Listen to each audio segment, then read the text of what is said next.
This is the Big O Show. This is the Big O Show.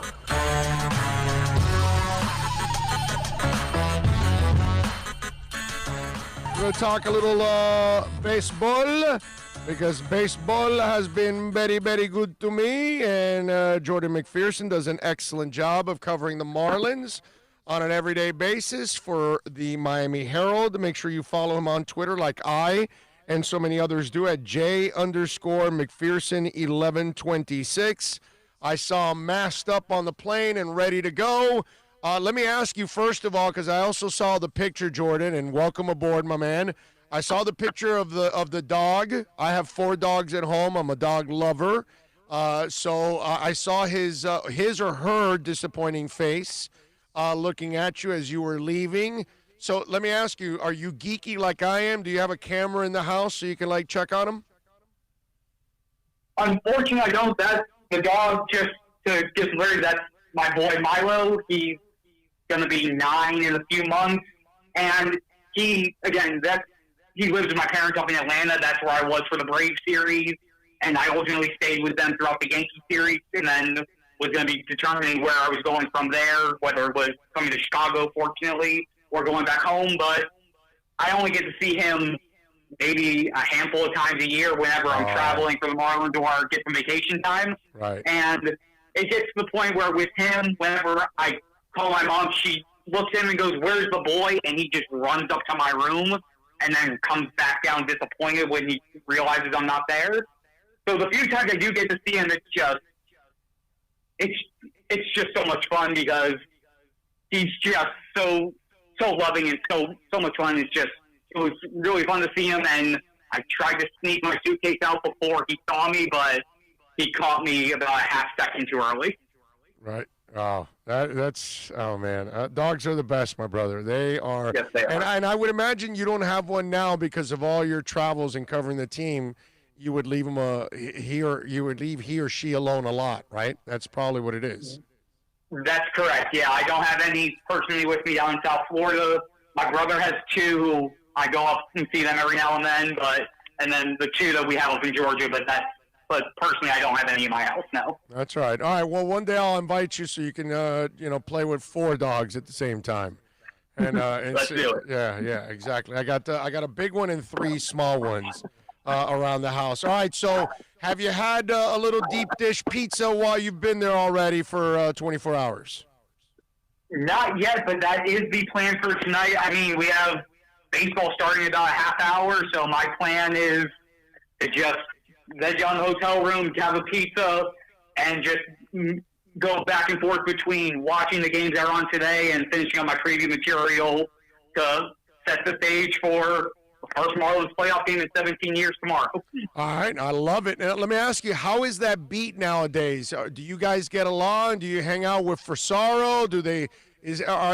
How many people have been sent on the road to cover even the Marlins? It's just been me on the road. David Wilson, my colleague, he did the one series that was in Tampa. That's right. But I did the 2 Atlanta trips. I did the Philly and Baltimore trips at the start of the year.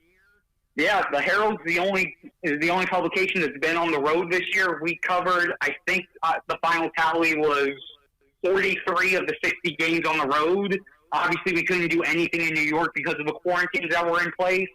And then the 5-game series in D.C., D.C. put in the quarantine, I think it was 3 days before the Marlins were supposed to go up there. Wow. So, but every other game, the Herald has covered in person. And in terms of the beat, Joe Frisaro and I, we've been really good friends since I joined the beat last year. He helped me out a lot early on with just maneuvering through a lot of the day-to-day stuff, especially with me being one of the younger guys on the beat at the time. And then Andre Fernandez and I were good buddies at the Herald. He's been able to get back in the group, and he's been doing some things here and there. He's my co-host on our podcast now.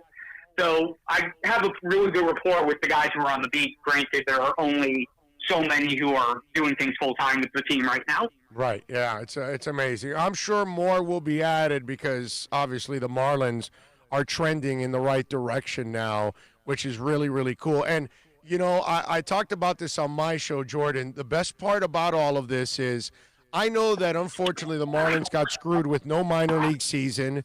So a guy like J.J. Blvd and other guys really needed a full minor league season. That would have been to their benefit. These young guys at the major league level could have used an extra 100 games on top of the 60 that they played in order for development. But how priceless is it that these young Marlins are going to get playoff experience? That's freaking awesome. It really is. It definitely is. And even if they didn't make playoffs, just the fact that they had a 2-month season where a lot of them great, and most of them were only here for the last month, but they were in a playoff push from the second they got called up. Just being in that mindset instead of the usual coming up in September, the Marlins are already 15 or so games down, and they know that they're just playing to get experience. Right. The fact that they're playing meaningful games in September when they get called up, knowing that every at-bat they take, every ground ball or fly ball they field, every time they try to do something on the base path, it has an impact on what the team is going to be able to do moving forward this season. That's completely invaluable. You see how they're able to adapt to knowing that they have certain roles on the team. You see how Monte Harrison is basically grown into embracing being the 8th and 9th inning base runner. When you're down the line, you need a guy who's going to be aggressive and take every chance he can to make sure they can tie or win a game. You see Jazz Chisholm, who finally the bat started to come around the last couple of days, and his defense, oh my goodness, it's so much fun to watch. You see these guys getting this experience and sort of finding their own during that playoff push. That's going to be great for them, not only going into this week and hopefully beyond this year, but in 2021 when you go back into the 162 and you have to find a way to grind through everything and make sure that you're able to set yourself up to be competing in September, October, and beyond. Yeah, no, I'm with you. It's absolutely phenomenal for them. The rotation, is it Alcantara tomorrow? Who's game 2? Who's game 3? What's the rotation for the Marlins? We haven't gotten anything official yet. Mattingly's supposed to speak about 5:30 Eastern time, but it's got to be Alcantara game 1. How they maneuver through games 2 and game 3 are really something that I'm interested in seeing how they unfolded, because it's going to be Pablo Lopez or Sixto Sanchez going 2-3, just not sure what the order is. But, I mean, Mattingly says he has trust in all 3 guys, and understandably so. Sandy's obviously been their ace since the start of the year, and he's picked it up over these last 5 games. I think it's a 2.3 ERA over his last 5 starts. He did such a damn good job in that clinching game on Friday against the Yankees, 7 in the 3rd. You could see how upset he was when Donnie came and took him out in the 8th, knowing that he wanted to get out of that inning himself. Pablo's been the de facto ace, or he was the de facto ace during that first month when everyone was in quarantine. And then Sixto, yes, his last 2 starts have been rough, but if you look at the first 5 when he's facing somebody for the first time, he's been lights out. The Cubs haven't seen him in person yet. So that, I think, is going to be something that could give Sixto an advantage in trying to get out of a little bit of a rut that he was in the last 2 starts when the Nationals and the Braves just started finding ways to hack away at him. Wow, that's, I didn't think of it that way, and I really love that they hadn't seen Sixto yet. And Sixto's that's a dude you need to adjust to. It's going to take you a little bit with the way he throws. And so when I look at that, somebody asked me earlier on the show, do I think the Marlins have a chance? And I said to them, well, wait a minute. In a 60-game season, they proved they were good enough to get into the playoffs. They were better than 2 other teams because they're a 6 seed in the process. So, hell yeah, they got a shot in a 3-game series. What do you say to that? Do they have a shot in a 3-game series to beat the Cubs? With a 3-game series, anything can really happen. That's why I'm really excited to watch, obviously, the Marlins to see how they do against the Cubs, but there's a really good chance you're going to see some upsets here in the playoffs. I mean, you're looking at in Atlanta, you got the Braves against the Reds. The Reds have one of the better rotations in baseball. You can see upsets there. You have the A's against the White Sox. You got obviously the Yankees are a 5 seed, so if they beat the Indians, that could be a good matchup. But with the Marlins specifically, I think it's going to come down to, starting pitching is going to define this series. between Alcantara, Pablo, and Sixto for the Marlins. And then you have Kyle Hendricks, Yu Darvish, who very well might be the Cy Young winner this year, and John Lester for the Cubs. It's going to be a really good pitching matchup, and it's a matchup of the Cubs, who have the postseason experience and the age and the knowing how to maneuver this on their side, versus the power-throwing, up-and-coming, high-end potential Marlins. And it's going to be that clash of old versus new. And watching that unfold will more than likely determine who moves on to the first round of bubble play next week and who ends up going home. All right, so let's have a little fun with this. Jordan Mcpherson, of course, from the Miami Herald, Marlins beat writer, joining us here. Follow him on Twitter at J_McPherson1126. Jordan, obviously, the pitchers have to pitch well. We know that already as it is. You just talked about it. If they're going to win this series, give me 2 or 3 bats that must come through in order to win 2 games. Brian Anderson, number 1. He's been very steady. Obviously, he's had some months earlier, but you're seeing that him finally morph into the guy we were hoping to see this year as a breakout year 3. He's got 11 home runs. I think it's up to 30-some RBI. If he can provide that steady presence in the 5, I think he's been hovering between the 4 and 6 spots in the lineup. I think that'll be very beneficial. They're going to need Corey Dickerson to step up. That's going to be number 2, especially when you have righties on the mound and you have Corey leading off. You need him to be that high average guy that he's been for his whole career and that we haven't really seen this year. He's had some strides. We've seen some bright moments, but he needs to find a way to make that click right now and be one of those veterans. And also, something that I didn't realize and I probably should have, this is also Corey Dickerson. He's 9 years in the league. This is his first playoff run, despite the success that he's had this year. So we're going to see a little bit of that for him as well. And then you need one of or both of Garrett Cooper and Jesus Aguilar to bring the power. They've both been those power guys in the cleanup spot. If you can get one or both of them to start to tee off against tough pitching, that's going to do wonders for the team this week. All right, the other question that I would have, we talked about the starting pitching, we talked about the batting. I think Kinsler has done a really nice job with the saves. The middle of that pen, is it ready for this? That's going to be the interesting spot because we've seen some good things as of late. I mean, Yimi Garcia has been one of the best relievers in baseball this year. James Hoyt has been a very pleasant surprise to me, especially when you consider he was one of the guys who they brought in from that reconstructing the roster post-COVID. And he's been the guy who you bring in with 1 or 2 outs and a runner or 2 on base to get out of jams. And he's gotten out of just about every single jam that he's been thrown into this year. So if you get to a 6th, 7th inning situation where you need that, he's been that guy to get you out of it. Richard Blyer as your primary lefty, that's going to be my main thought of concern. I've liked what I've seen from him at times, but I just haven't seen enough to know if he's going to be ready for this moment. That'll be interesting to see.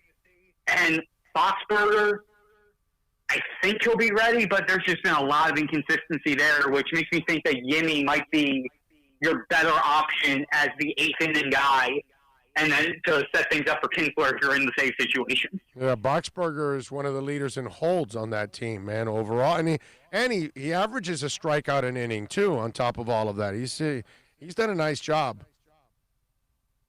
Yeah, he has, but there's also you've seen for every 2 or 3 good situations, you've seen an implosion. So it's sort of finding out if Donnie's gonna go with that risk reward factor with it, especially when you've seen how good Yimi's been coming into the 7th. And Donnie even saying before that he's between Yimi, Boxberger, and Kinsler, that he's fine with all 3 of them in any of the 7th, 8th, 9th inning roles. So I think he'll stick with Boxberger in the 8th, but I would not be surprised if we saw him flip Boxberger with Yimi. So what's the prediction, my brother? What happens, Jordan? I think it's going to come down to whoever wins game 1 is going to win the series, but I think the series is going to go 3 games no matter what. And I went back and forth with this when I was doing some stuff last night. I think the Marlins are going to take it in 3, but I think it's going to be a nail-biting series the entire way.